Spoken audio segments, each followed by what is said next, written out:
This is Tom Meyer, Superintendent of Bellevue Community School District in Bellevue, Iowa, coming to you with this week's Believe in the Blue update. This is a board meeting update from last week, from last night. But I want to give you some upcoming events. First, tonight we have a home wrestling meet, and that is against Anamosa and Wahlert Catholic from Dubuque. So I hope you can come out to that. If you're not coming to that, we are actually traveling to Anamosa for basketball this evening, starting at 4:30 with JV girls and boys, and then varsity girls and boys. That way, so I hope you can go up there. Remember, our girls are still undefeated, 15-0 for the year, ranked in the top 10 in the state of Iowa, having an outstanding year, and I hope you can get out to see us soon. Upcoming other games going on. Friday night, we play at Wilton.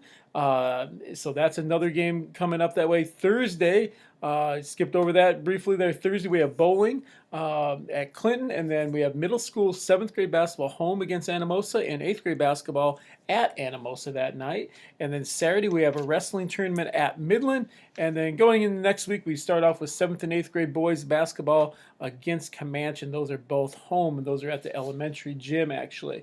Some notes from the board meeting last night. We had two hires, recommendation to hire that the board approved. They approved Jody Tebby as a cook in the middle school high school building, and then we also approved Allison Ernst as a full-time associate, moving from part-time to a full-time associate at the middle school high school that way.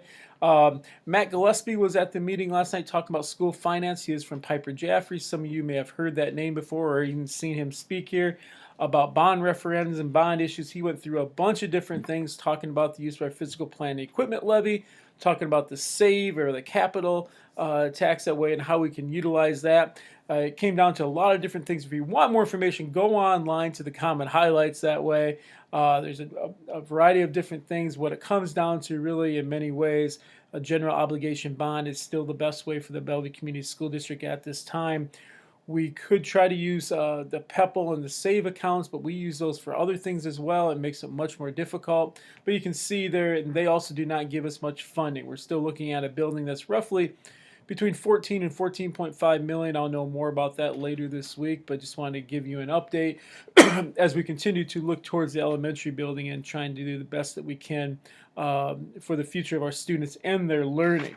More information and community meetings will be coming up as well with that. The board is actually going to have another special meeting on January 30th to discuss this further and some of the information that Mr. Gillespie shared.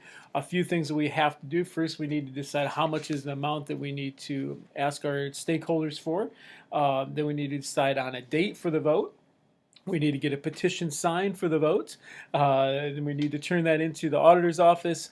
And on down the line, to then having a vote. Two likely dates right now are either going to be more than likely, at least, in either April 2nd, or June 25th.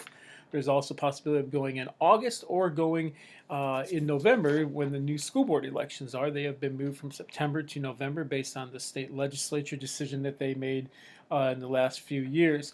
One thing was talked about and brought up in the past in the meetings we had in November and December of 2017, looking at why we need a new Bellevue Elementary School, along with safety, drop-off areas, the age of the building, and really looking at what's the best for the future of our students and their learning and the space that is needed. We're limited in space by losing about 8 rooms over the last 15 years by adding preschool, and then by also not being able to go into some rooms based on their age and their locations in the building based on fire marshal restrictions that way. So those are just some things that way. There is more information, in fact, quite a bit of more information online about that, and I encourage you to look at that. Like I said, we are having some community meetings with some people here in the upcoming days and weeks, and we will have a just general community meeting as well. But so just so you know, be paying attention to that. Look at social media, look on our website, look in the newspaper, different things that way. And if you ever have a question, please feel free to contact me at the school at any time. 563-872-4001. I'm extension 4. It'll get you directly back here. So please check us out in the district office with questions as well. We also had some other discussions on facilities last evening. The board approved the purchase of teacher computers, Mac Airs. We'll be getting those in February. And we also approved the purchase of 20 iPads for our elementary to deal with some that are not operating as well as they should be right now and are getting aged. We remember we bought new student computers for next year a couple months ago that way. So those will be coming out as well. There's a whole list of other things that we're looking at doing in the future, and those are online anywhere from ceiling tiles to redoing the floor in the middle school, high school area that way, collaborative furniture, doing something to the middle school girls' locker room to make it more accessible to students, elementary and middle school restroom work that way, parking lot lights at the middle school, high school building. We'll eventually be doing a bus for transportation. Looking at doing some updates to our football field and track area, our baseball field at Bellevue High School. We do play most of our games at Cole Park, but we do have to have some updates there as well, and just some other things in general. So just so you're aware of those things that way. I also reviewed some Comet School finance information, looking at our solvency ratio, looking at our unspent budget authority and where we're at with that. The one thing I will add to that is we are in a healthy situation. Our budget at this time in the district, trying to find a number for it as I thumb through my papers here. Our solvency ratio, our unspent budget authority is 20.8%. That is above the 5 to 15% that's recommended, and the state average is 19.4%, so we're above that. Our solvency ratio means our funds and what we're spending on, things like that in general. Just a little more explanation to that than what I just gave.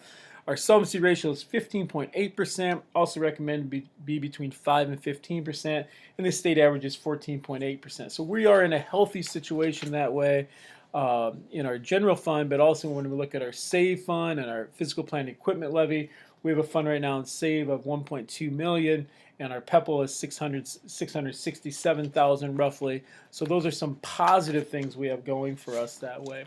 We also reviewed our Iowa School performance profiles and looking at where our students are at on college attendance, and do they need to take developmental courses while in high school that when they enter college from high school. And what we find is our 6-year trend is we are one of the better areas in the state of Iowa when it comes down to that. And so that's a real positive for us. When we looked at IEP growth, students with IEPs, special ed students, we are identified there as needed to work on that, and we're continuing to work on that, doing some self-assessment, working with other people. There were 300 some schools across the state of Iowa in a very similar situation, so we're working on that and feel very strong with the progress we've already made in the last couple of years. So we're continuing to do that. We had Comet Reading and Reflection, an article by George Couros there, by Scott McCloud in a book called Different Schools for a Different World.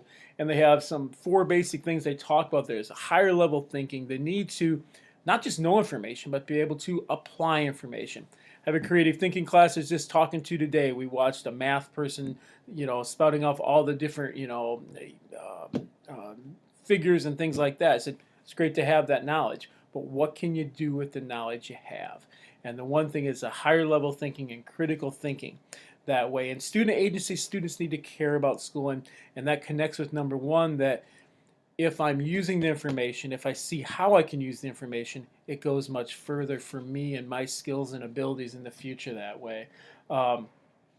Just having control, having some say in their learning is very important. Once again, authentic work was number 3, and we kind of talk about that. Isolated academic work is something of the past. It has to be connected locally, nationally, and internationally for our students and their learning, so they can see beyond what they see out their window today. And the infusion of technology in an appropriate manner to make sure that students can gain further information than what's in a textbook, than what their teacher knows, and what other people in the school know. What else is out there for students in that regard? We need to make that shift. As Yang Zhao said, reading and writing should be the floor, not the ceiling. Those are the bases that everyone needs to have, but what can we do to expand on that overall? And that needs to be part of our regular school program and not a special day, a special event.